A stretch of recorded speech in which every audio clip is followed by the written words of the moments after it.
Heading आप डाल लीजिए, ऋग्वैदिक काल, ऋग्वैदिक एज। और ये टाइम पीरियड है 1500 टू 1000 BC, 1500 से लेके 1000 BC तक का ये टाइम पीरियड है। इस पीरियड को हम लोग ऋग्वैदिक एज के नाम से जानते हैं, ऋग्वैदिक काल के नाम से जानते हैं। इसे ऋग्वैदिक इसलिए कहते हैं, एक्चुअली वैदिक एज को हम लोग दो भागों में बांट सकते हैं। हाँ, देखो ये टाइम पीरियड इसलिए है 1500 से 1000 BC तक का। अब वैदिक एज को हम लोग दो भागों में बांट सकते हैं।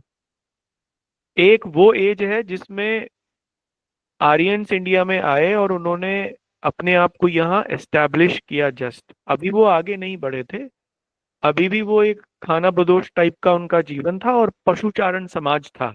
एग्रीकल्चर, कृषि कर्म वो अभी नहीं करते थे, करते भी थे तो बहुत कम। यही वो पीरियड है जिसमें तीन वेद लिखे गए, शुरुआत के तीन वेद। ध्यान से सुनना इस बात को। ये वो पीरियड है 1500 से लेके 1000 BC तक का, जब तीन वेदों की रचना हुई जो पहले वेद हैं, ऋग्वेद, यजुर्वेद और सामवेद। कुछ लोग इन्हीं को ऑथेंटिक भी मानते हैं। इसीलिए आपने सुना होगा त्रिवेदी, एक एक एक समाज है, त्रिवेदी समाज कहते हैं उसे। ब्राह्मणों में त्रिवेदी होते हैं, द्विवेदी भी होते हैं, द्विवेदी उनको कहते हैं। वो केवल दो वेदों को ऑथेंटिक मानते हैं जो शुरुआत के हैं, ऋग्वेद और यजुर्वेद को। सामवेद को वो ऑथेंटिक नहीं मानते हैं। सामवेद को वो इसलिए नहीं मानते क्योंकि संगीत का उसमें जिक्र है। उसमें ये बताया गया है कि इन ऋचाओं को हम लोग किस तरीके उच्चारण करें। तो वो कहते हैं कि ऋग्वेद और यजुर्वेद उसके लिए पर्याप्त हैं, तीसरा वेद तो ऐसे ही लिखा गया बाद में। उनको द्विवेदी कहते हैं। कहने का मतलब मेरा ये है, आर्यंस ने सबसे पहले आके जब शुरुआत की यहाँ पर, तो उन्होंने वेदों की रचना की जिसमें तीन वेदों की रचना सबसे पहले हुई। इसी एज को हम लोग वैदिक पीरियड, इसी एज को हम लोग ऋग्वैदिक काल के नाम से जानते हैं, ऋग्वैदिक एज के नाम से जानते हैं। इसके बाद में एक पीरियड शुरू होता है फिर 1000 BC से लेके, और लगभग 600 BC तक का है ये। कुछ लोग 400 BC भी मानते हैं, यानी लगभग ये 400-500 सालों का वो काल है। इसमें सबसे लास्ट के वेद की रचना हुई और स्मृति ग्रंथ भी इसी समय लिखे गए। अथर्ववेद इसी समय लिखा गया, उपनिषद इसी समय लिखे गए, और स्मृति ग्रंथों की विरचना शुरू हो गई थी होनी, जो हम लोगों ने पहले पढ़े हैं। इसीलिए इसे उत्तर वैदिक काल या लेटर वैदिक पीरियड कहते हैं। तो वैदिक एज को दो भागों में बांट सकते हैं। अभी हमने जो हेडिंग डाली है दैट इज ऋग्वैदिक, यानी इसे पूर्व वैदिक भी कहते हैं, अर्ली वैदिक पीरियड भी के नाम से जानते हैं। ये दोनों नाम हैं इसके। इसकी खास बात बस इतनी सी है कि आर्य सबसे पहले आके अपने आप को इंडिया में या इस क्षेत्र में इंडस वैली के आसपास अपने आप को स्टैब्लिश कर रहे थे। तो जो उनकी ओरिजिनलिटी थी, जो उनकी मौलिकता थी, वो इस काल में झलक। इसीलिए ऋग्वेद, यजुर्वेद और सामवेद ये मौलिक वेद माने जाते हैं। अथर्ववेद में नॉन आर्यंस के आइडियाज भी देखने को मिलते हैं, वो बाद की रचना है। आर्यों ने जब नॉन आर्यंस को एक्सेप्ट करना शुरू कर दिया था इंडिया में, then period was known as later Vedic period, that period is known as later Vedic period. और ये वही समय है जब अथर्ववेद की रचना हुई, बाकी के ग्रंथ लिखे गए। ठीक। तो सबसे पहली पहली पॉइंट से देखो, ऋग्वेद में 10वां मंडल जो है वो ऋग्वेद का सबसे बड़ा है। 10वां मंडल मतलब 10th चैप्टर। और पुरुष सूक्त का इसमें वर्णन है, जिसमें समाज के क्लासिफिकेशन के बारे में पता चलता है। ये बताया गया है कि ईश्वर के अलग अलग चार शरीर के पार्ट से समाज के चार वर्णों की उत्पत्ति हुई, है ना। अ, सर से ब्राह्मणों की उत्पत्ति हुई, भुजाओं से क्षत्रिय की हुई, पेट से या उदर से वैश्यों की हुई, और पैरों की पैरों से शूद्रों की उत्पत्ति हुई। ये उसमें जिक्र है, पुरुष सूक्त में है। ये सबसे बाद में लिखा गया, लेकिन इस पुरुष सूक्त की वजह से ही ऋग्वेद का 10वां मंडल सबसे बड़ा है। ठीक है ना। एक बात इसमें और खास है 10वें मंडल में, इस मंडल में ये बताया गया है साफ तौर पर कि ऋग्वेद की रचना किस क्षेत्र में हुई, ऋग्वेद किस क्षेत्र में लिखा गया। और ये सप्त सैंधव के बारे में जानकारी मिलती है वहां से। उस क्षेत्र का नाम ऋग्वेद में है सप्त सैंधव, यानी 7 नदियों वाला क्षेत्र, यानी आज का पंजाब, अफगानिस्तान से लेके और पंजाब तक का area, that is known as Sapta Saindhav. क्योंकि उसमें से कुर्रम नदी जो है वो काबुल में है, बहती है आजकल इन 7 नदियों में से, जिसका जिक्र है उसमें। तो ये काबुल से लेके और पंजाब में सतलज और रावी नदी तक का जो एरिया है, that is known as Sapta सैंधव, और यहीं ऋग्वेद की रचना हुई इसी क्षेत्र में। तो आप चलती हैं अब इसमें अगले पॉइंट से लिखना, नेक्स्ट पॉइंट से। देखो ऋग्वेद की बहुत सारी बातें अवेस्ता से मिलती हैं, जो ईरानी ग्रंथ है। मैंने आपको बताया था शायद पिछली क्लास में, और फिर से मैं उसको रिपीट करूंगा। देखो आर्यों का मूल स्थान था जहां पर सब विद्वान एक मत हैं, अलग अलग लोगों ने अलग अलग बातें की। शायद वो मैंने आपको लिखवाया या नहीं मुझे नहीं पता, लेकिन मैं लिखवा दूंगा कि किसने क्या क्या बताया। कुछ कहते हैं कि वो जर्मनी से आए, जैसे पेंका एक विद्वान है, पेंका महोदय, प्रोफेसर पेंका, जर्मनी के थे, वो बड़े हिस्टोरियन माने गए यूरोप के।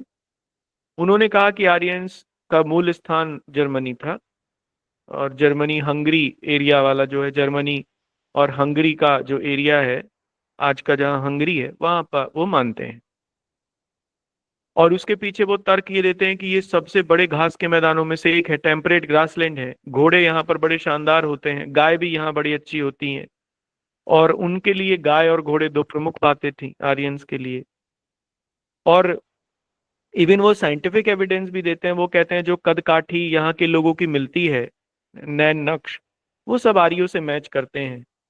और इसके लिए वो ऋग्वेदा और इवन रामायण तक का जिक्र करते हैं, क्योंकि रामायण में राम का वर्णन है। अगर किसी ने वाल्मीकि रामायण पढ़ी हो तो उसमें राम का शारीरिक वर्णन दिया गया है।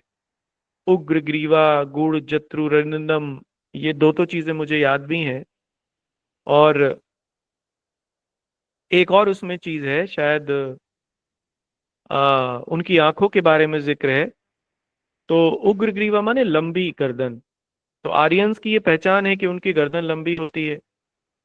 गूढ़ जत्रु ररिंदम, कंधे चौड़े होते हैं और मांसल होते हैं, गोल होते हैं, चौड़े होते हैं और मांसल होते हैं। मांसल माने कि भरे हुए होते हैं, ये उन्होंने बताया। गर्दन की लंबाई है तो लंबाई भी ज्यादा होती होगी। खैर ये सारी जो चीजें हैं, प्रोफेसर पेंग का इसके आधार पर ये कहते हैं कि वो जर्मनी वगैरह का, जो जर्मनी हंगरी एरिया है, वहां वो रहते थे। लेकिन ज्यादातर विद्वान जो इसके ऊपर, अब मैं लिखवाऊंगा इन्हें सबको आपको आगे, लेकिन ज्यादातर विद्वान जिसके ऊपर एक मत है वो है अफगानिस्तान का नॉर्दर्न एरिया, बल्ख वाला एरिया। इसे बैक्ट्रिया कहते थे, कैस्पियन सागर के आसपास का क्षेत्र। ये भी टेम्परेट ग्रासलैंड है, यहाँ भी गाय और घोड़े खूब अच्छी नस्ल के मिलते हैं। मंगोलों ने और उज्बेकों ने इन्हीं घोड़ों की मदद से अपने साम्राज्य स्थापित किए थे मेडिवल पीरियड में। तो that is also a point, इसी के ऊपर ज्यादातर है। यहां से ये माना विद्वानों ने, विशेष तौर पर मैक्स म्यूलर ने, प्रोफेसर मैक्स म्यूलर का जो मत है, ये भी जर्मनी के विद्वान थे। इन्होंने कहा कि आर्यंस की यहां से शाखा दो भागों में बट गई।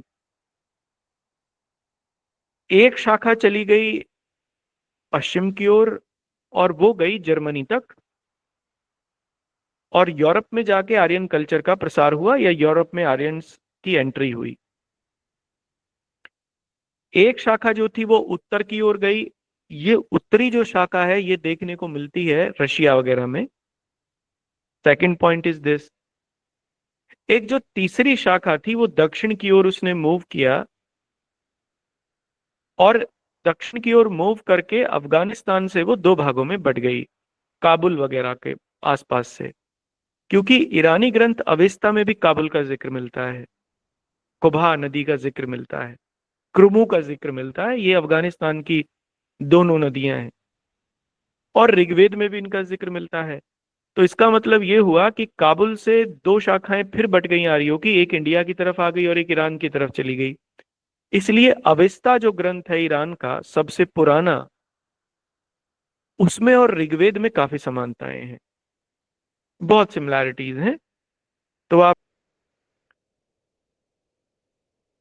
देखो, जो हम लोगों को कुछ आर्कियोलॉजिकल एविडेंस मिले हैं, अब आर्कियोलॉजिकल एविडेंस उनके रहन सहन का तो मिला नहीं है, लेकिन आर्यों ने, आर्यों के कुछ हथियार वगैरह मिले हैं, अफगानिस्तान से मिले हैं वो भी। उनसे ये पता चला है कि भारत में आर्य 1500 से 1000 ईसा पूर्व तक एंटर कर गए थे। इस समय तक वो पंजाब के आसपास आके बस गए थे, इस क्षेत्र में, नॉर्दर्न पंजाब वगैरह में, अफगानिस्तान, नॉर्दर्न पंजाब। और हमारे यहाँ वेस्टर्न उत्तर प्रदेश तक वो आ गए थे, पश्चिमी उत्तर प्रदेश तक। क्योंकि हस्तिनापुर और ये वाला जो एरिया है, इंद्रप्रस्थ वाला, that is belong to western Uttar Pradesh, UP. यहाँ साक्ष्य मिलते हैं, बागपत में खूब मिले हैं सनौली से, अभी भी मिले हैं सनौली से। तो ये आर्कियोलॉजिकल एविडेंस भी अब मिलने लगे हैं, लेकिन जो ये बताते हैं कि आर्यंस कम से कम, हालांकि ये उस समय के तो है नहीं जब वो आए, उसके बाद के हैं, लेकिन जिस तरीके से विकसित हैं, ये पता चलता है कि आर्यंस उससे पहले ही भारत में आ गए होंगे। तो समय जो निकल के आता है वो 1500 से 1000 ईसा पूर्व आता है। तो आप लिखना, ठीक है ना। इसीलिए आप देखोगे कि पश्चिमी उत्तर प्रदेश और पंजाब के लोगों का नैन नक्श जो है वो एक तरीके के मिलेंगे आपको, और आप पूर्वी उत्तर प्रदेश की तरफ चले जाओ तो वैसे अलग मिलते चले जाएंगे। यहाँ के लोग इसीलिए यूरोपियन लोगों के साथ मैच करते हैं। उनका रंग देखिए, नैन नक्श देखिए, शार्प होते हैं, कद काठी देखिए, है ना, मतलब ऊंचे ऊंचे कद के मिलेंगे। आप जैसे देख सकते हैं पंजाब में, आपको वैसे ही हरियाणा, पंजाब और पश्चिमी उत्तर प्रदेश वैसे ही लोग मिलेंगे। जबकि उससे बाद में अगर आप देखोगे पूरब की ओर जाओगे तो उनको चेंज हो जाता है मामला। खैर, लिखिए अंग्रेजी क्लियरली। अब इसमें एक छोटा हेडिंग लिखिए आप, ये देखते हैं कहाँ से आके और कहाँ तक फैले। ये तो हमने देख लिया कहाँ से आए, सबसे पहले आके सप्त सैंधव प्रदेश के किन किन क्षेत्रों में वो फैले, और इस बात का पता कहाँ से चलता है हमें, ऋग्वेद में भी कहाँ से पता चलता है। तो आप इसमें छोटा हेडिंग डालना, आर्यों का भौगोलिक विस्तार, आर्यों का भौगोलिक विस्तार, ज्योग्राफिकल एक्सटेंशन ऑफ आर्यंस। ठीक। देखो, दो तीन बातों से पता चलता है। एक तो सबसे पहली बात पता चलता है कि नदियों का कुछ का जिक्र बार बार हुआ है ऋग्वेद में, और ऋग्वेद के नदी सूक्त में कुछ नदियों को प्रमुख नदियां माना गया है। अब ये नदियां, इसका मतलब जहां बहती होंगी वहां आर्य सबसे पहले आए होंगे, और ऋग्वेद के समय तो होंगे ही।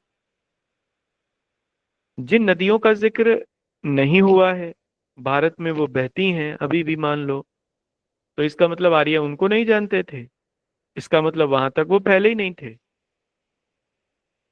इसलिए नदियों का, पर्वतों का, जिनका जिक्र ऋग्वेद में मिलता है, इससे इस बात का पता चलता है कि आर्यों का भौगोलिक विस्तार कितना था।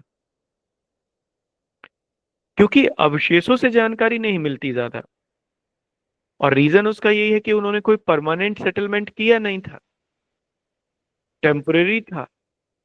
क्योंकि शुरुआत में तो वो पशुचारित ही थे, बाद में खेती करनी शुरू की, तब उन्होंने परमानेंट अपने कुछ घर वर बनाने शुरू किए जिनके अवशेष मिलते भी हैं, पर शुरुआती नहीं मिलते हैं। ठीक है।